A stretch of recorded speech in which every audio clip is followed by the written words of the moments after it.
Hi good morning. ನಾನಿವತ್ತಿನ ತಿಂಡಿಗೆ tomato Baat ಮಾಡ್ಕೋತಾ ಇದ್ದೀನಿ. ಒಂದು ಪ್ಯಾನ್ ಇಟ್ಕೊಂಡು ಆಯಿಲ್ ಹಾಕ್ಕೊಂಡು ಸಾಸಿವೆ ಸಿಡಿಸ್ಕೊಂಡಿದ್ದೀನಿ. ಸ್ವಲ್ಪ ಹಸಿಮೆಣ್ಸಿನ್ಕಾಯಿ, ಈರುಳ್ಳಿ ಹಾಕ್ಕೊಂಡು ಫ್ರೈ ಮಾಡ್ಕೋತಾ ಇದ್ದೀನಿ.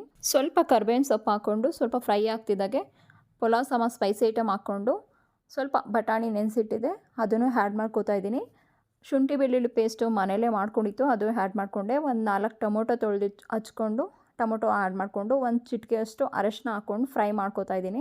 ಸ್ವಲ್ಪ ಟೊಮೊಟೊ ಚೆನ್ನಾಗಿ ಬೇಯ್ತಾ ಇದೆ ಅನ್ನುವಾಗ ಅಕ್ಕಿಗೂ ಸೇರಿಸಿ ನಾನು ಇಲ್ಲಿ ಉಪ್ಪು ಆ್ಯಡ್ ಮಾಡ್ಕೊಂಡಿದ್ದೀನಿ. ಸ್ವಲ್ಪ ಮಿಕ್ಸ್ ಇಟ್ಕೊಟ್ಟು ಸ್ವಲ್ಪ ಲಿಡ್ ಕ್ಲೋಸ್ ಮಾಡಿಟ್ಟು ಸ್ವಲ್ಪ ಹೊತ್ತು ಬೇಯಿಸೋಣ.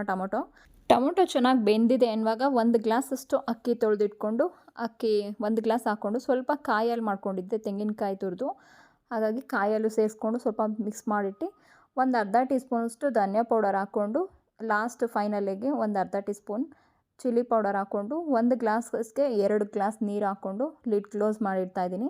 1 ವಿಷಿಲ್ ಕೂಗಿಸ್ಕೊಂಡ್ರೆ ಸಾಕಾಗ್ಬಿಡುತ್ತೆ. ಟೊಮೊಟೊ ಬಾತು, ಪಲಾವ್ ಯಾವುದೇ ಅಡುಗೆಗಾಗಲಿ ತೆಂಗಿನಕಾಯಿ ಹಾಲು ತೆಗೆದು ಹಾಕ್ಕೊಂಡ್ರೆ ಸಖತ್ ಟೇಸ್ಟಿಯಾಗಿ ಬರುತ್ತೆ. ನೋಡ್ಬೋದು ನೀವು ಇಲ್ಲಿ ಪರ್ಫೆಕ್ಟಾಗಿ ಆಗಿದೆ. ಚಟ್ನಿ ಮಾಡಬೇಕಾಗಿತ್ತು, ನಮ್ಮ ಮನೇಲಿ ಅಷ್ಟಾಗಿ ಚಟ್ನಿ ತಿನ್ನಲ್ಲ, ಮೊಸರು ಏನಾದರೂ ಇದ್ದರೆ ಚೆನ್ನಾಗಿ ತಿಂತಾರೆ ಮಕ್ಕಳು, ಹಂಗಾಗಿ ಮೊಸರು ಬಜ್ಜಿ ಮಾಡ್ಕೊಂಡಿದ್ದು. ನೀವು ಒಂದು ಟೈಮ್ ಟ್ರೈ ಮಾಡಿ ಹೇಗಿತ್ತು ಅಂತ ಕಾಮೆಂಟಲ್ಲಿ ತಿಳಿಸಿ. Thank you for watching.